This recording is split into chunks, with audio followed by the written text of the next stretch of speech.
Family had a Christmas tradition that almost unalived my little sister. My family had this sick tradition called blood bonding. Every Christmas, we'd all sit in a circle and mark our palms with the same rusty knife, then press our bleeding hands together while chanting our family motto, "Pain shared is strength gained." My grandfather started it in prison back in the 70s, saying it made his cellmates loyal to each other. What began as a gang ritual became our twisted holiday tradition where even toddlers got their tiny palms marked. When I turned 4, I screamed so loud the neighbors called the cops. But when police showed up, everyone just said I'd fallen and marked myself. They believed it because who would think an entire family marks their children on purpose? At 8, the knife slipped and Uncle Tony did too deep into my palm. Red liquid was everywhere. I needed 12 stitches, but we couldn't go to the hospital because they'd ask questions. My aunt just wrapped it in duct tape and told me to stop being dramatic. When I was 13, my little cousin Elena was only 2 years old. She was so small they had to hold her down while she screamed, "No! No!" as Grandpa dragged the knife. The sound she made still haunts my nightmares. But it wasn't optional. Anyone who refused got beaten unconscious, then cut while they were out. My brother Jake tried to run away one Christmas morning. They dragged him back, made him do the bonding with a broken face. The worst part? We all had matching scars on our left palms that looked like gang tattoos. Teachers asked questions. Doctors got suspicious.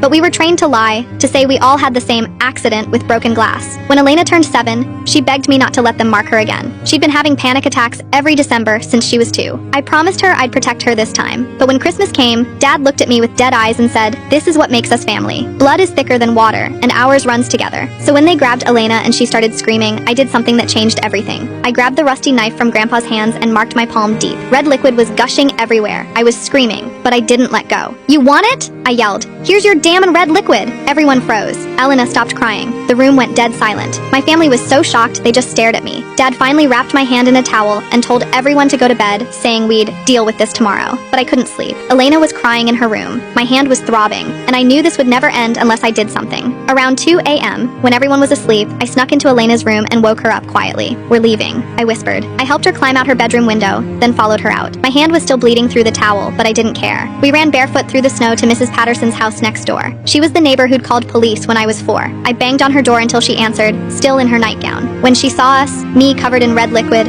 Elena crying, both of us shaking in the cold, she immediately pulled us inside. "What happened?" "Oh my God, what happened to your hand?" I told her everything, about the ritual. Mrs. Patterson didn't hesitate. She called 911 immediately while wrapping my hand in clean bandages. When police arrived, they took one look at my wound, Elena's terrified face, and our matching palm scars, and immediately called for backup. They went to our house and found the ritual knife still covered in my red liquid. They woke up my family and started making arrests. Elena and I told them everything. About the screaming, about the nightmares, about begging not to be hurt every Christmas. Grandpa got 12 years in prison. Dad got 4 years. Uncle Tony got 5 years. Last Christmas, Elena and I had our first normal holiday. We made cookies, watched movies, opened presents. No knives, no bonding, no screaming.